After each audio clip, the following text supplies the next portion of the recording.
मित्रांनो, तुमच्या सगळ्यांचे स्वागत करतो आपल्या मुंबईचा कोली या यूट्यूब चॅनलमध्ये। मित्रांनो, आता डिसेंबर महिना चालू आहे। डिसेंबर महिना जरी थंडीचा असला तरी दुपारच्या वेळेला खूप ऊन येत असते, त्याच्यामुळे कोल्यांची मासली सुकून जाते।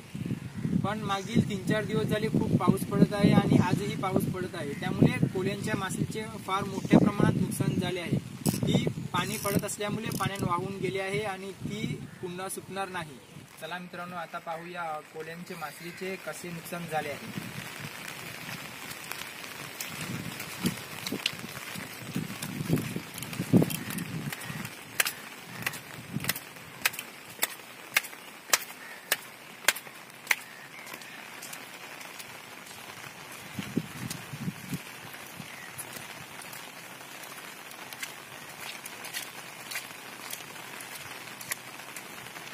मित्रांनो, माझ्या पाठीमागे तुम्ही बघू शकता कोल्यांची सर्व मासली इथे सुकत टाकली होती, पण आता पाऊस पडल्यामुळे ती सर्व वाहून गेली आहे। कोल्यांची मासली सुकवण्यासाठी ते सिमेंटचे स्लॉट म्हणजेच आपल्या गावच्या भाषेत ज्याला कोबा किंवा खली म्हणतात ते बनवतात। त्याच्यामध्ये पाणी जिरमत नाही आणि ते जोरात पाऊस पडल्यामुळे ते सर्व पाणी कोब्याच्या वरून वाहून गेले आहे। त्याच्यामध्ये जी मासली सुकत घातली होती ती सर्व ही वाहून गेली आहे। जाऊन बघूया ही मासली कशी आहे।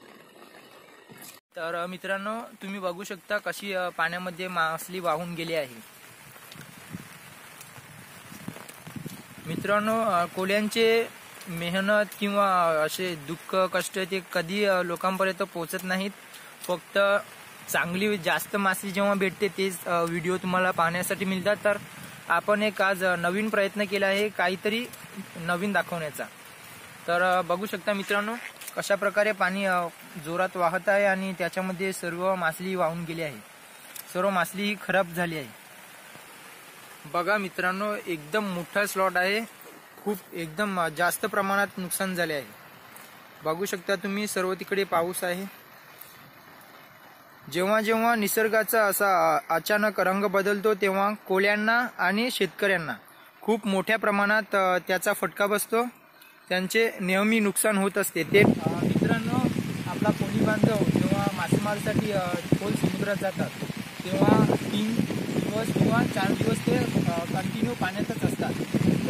ते रात्र आणि दिवस असं काही बघत नाही, आराम त्याला भेटत नाही। 4 दिवसांची त्यांची जी ट्रिप असते ती रात्रंदिवस मासली पकडत असतात आणि ती किनाऱ्यावरती आणून त्यांच्या बाई लोक म्हणजे कोळी ती मेहनत करून आपली कोब्यावरती पातळ करतात सुकवण्यासाठी आणि ती सुकत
आपण बघू शकतो अचानक आलेल्या पावसामुळे कशा प्रकारे मासलीचे नुकसान झाले आहे।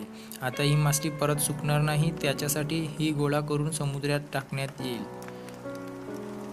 मित्रांनो, हा व्हिडिओ तुम्हाला कसा वाटला ते कमेंट बॉक्समध्ये नक्कीच कळवा आणि असे व्हिडिओ पाहण्यासाठी आपल्या चॅनलला सबस्क्राईब करा। भेटूया पुढच्या व्हिडिओत। Bye bye.